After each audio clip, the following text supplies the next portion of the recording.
جی، Sara one کے ساتھ ہونے والا کیا ہے؟ کیا اس کو جو عدالت ہے اس کو رہا کر دے گی؟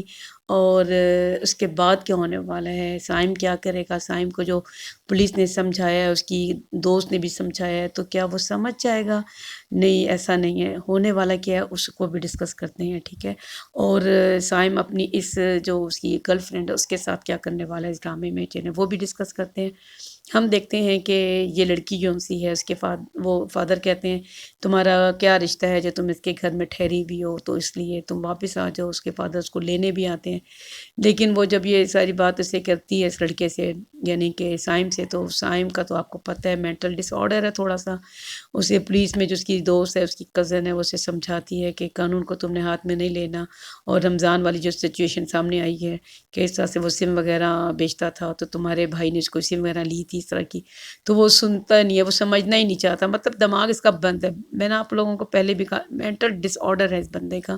دیکھیں بندہ کسی رخ دوسرے رخ سے بھی تو سوچتا ہے نا، ہر اینگل سے انسان غور کرتا ہے کسی بھی سچویشن کو، لیکن یہ نہیں کرتا۔ پھر لڑکی یہ عدالت جاتی ہے تو اس کے پیچھے پیچھے اس کو دیکھ رہا ہوتا ہے، اس کے پیچھے پڑ جاتا ہے، تو یہ تو کوئی طریقہ نہیں ہوتا۔ ظاہر ہے جس بندے کے دماغ میں خلل ہوتا ہے وہی ایسی حرکتیں کرتا ہے۔ پھر ہم دیکھتے ہیں کہ جو لڑکی ہے وہ تھوڑی سی ڈسٹرب ہے، جو عائزہ خان ہے، اس کی مدر اس کو یہ سمجھاتی ہیں کہ ٹھیک ہے کوئی بات نہیں، تمہاری ساس نے اگر تھوڑا ٹف ٹائم دے دیا تو میں تمہارے ابو سے بات کروں گی۔ اینی ویز ہم دیکھتے ہیں کہ جو صائم کی دوست ہے وہ اسے کہتی ہے کہ میرے فادر اس بات کے لیے خوش نہیں ہے کہ میں یہاں پہ رہ رہی ہوں، تو اس لیے پھر وہ اس کے شادی کا تقاضا کرتی ہے۔ اس کی ماں بھی یہ سمجھتی ہے۔ اب اس کی ماں کو تھوڑی سی اس والے ایپیسوڈ میں ہم نے دیکھا کہ تھوڑی عقل آئی ہے، سمجھ آئی ہے۔ دیکھیں ایک بیٹا چلا گیا، اگر آپ ہر وقت اس کو یہی کہتی رہیں گی کہ آپ نے بدلہ لینا ہے، بدلہ لینا ہے، ہر وقت آپ ایسے کہیں گی تو یہ اپنی زندگی سے بھی جائے گا، پھر آپ کیا کریں گے؟ اس لیے نارملائز ہونے چاہیے اور زندگی کو نارمل طریقے سے گزارنے کی کوشش ضرور کرنی چاہیے۔ میں نہیں کہتی کہ غم چھوٹا ہے، لیکن یہ کہ ورنہ دوسرا بیٹے کو بھی کچھ ہو جائے گا تو کیا کریں گی یہ خاتون؟ اور وہ بہرحال اپنے بیٹے کی شادی کے لیے سوچتی ہیں، لیکن ابھی ہم دیکھیں گے کہ یہ کہاں اتنی جلدی شادی کرے گا۔ اس کو تو اپنے بھائی کا بدلہ لینا ہے صرف، اور یہ ظاہر ہے اس لڑکی کو کسی حد تک ناراض بھی کر دے گا، یہ ناراض ہو کے یہاں سے چلی بھی جائے گی۔ اچھا ہونے والا کیا ہے؟ عائزہ جب ظاہر ہے آپ نے دیکھا کہ عائزہ کی فرینڈز آتی ہیں، وہ اپنا بیان ریکارڈ کرواتی ہیں، وہ جو سب کچھ تھا وہ سب کچھ بتا دیتی ہیں عدالت میں، پولیس کے سامنے سب کچھ۔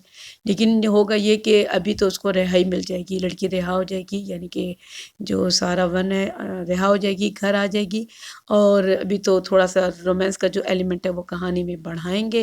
اور دوسری بات یہ کہ مجھے نہیں سمجھ آئی یہ جو یہ ہے ٹائم ہے، یہ اس نے سارا وقت کان میں ایئر پوڈ کیوں ڈالا ہوتا ہے؟ مطلب اس کی کوئی ضرورت نہیں ہے، یہ کچھ بے تکی سی چیز بہرحال دکھاتے ہیں۔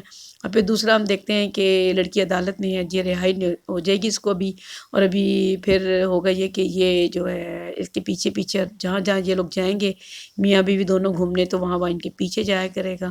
اور پھر دین ہم دیکھیں گے کہ اس کو ایک کڈنیپ بھی کر لے گا ایک ٹائم پر، ٹھیک ہے؟ اور ابھی تو وہ بہرحال کڈنیپ والا سین تو بعد میں آئے گا، لیکن ابھی کہانی کچھ اس طرح ہی چلے گی۔ اور اس نے اتنی جلدی سدھرنا نہیں ہے جو صائم ہے، اس کو ان دا اینڈ۔ لیکن نہ بھولیں آپ لوگ یہ بات کہ وہ جو بریف کیس ہے نا، اس کو پاسورڈ پتہ ہے بھائی کے بریف کیس کا، وہاں سے بھی کچھ نہ کچھ ایسا مٹیریل ملے گا جس سے سمجھ آئے گی کہ میں جس لڑکی کے پیچھے جا رہا ہوں وہ لڑکی نہیں ہے۔ ممکن ہے کوئی سارا 2 کی پکچر وغیرہ میں مل جائے، کوئی ایسا ثبوت بھی مل جائے اسے اس بریف کیس میں سے۔ تو بہرحال چلیں نیکسٹ ایپیسوڈ تک مجھے اجازت دیں، تھینک یو۔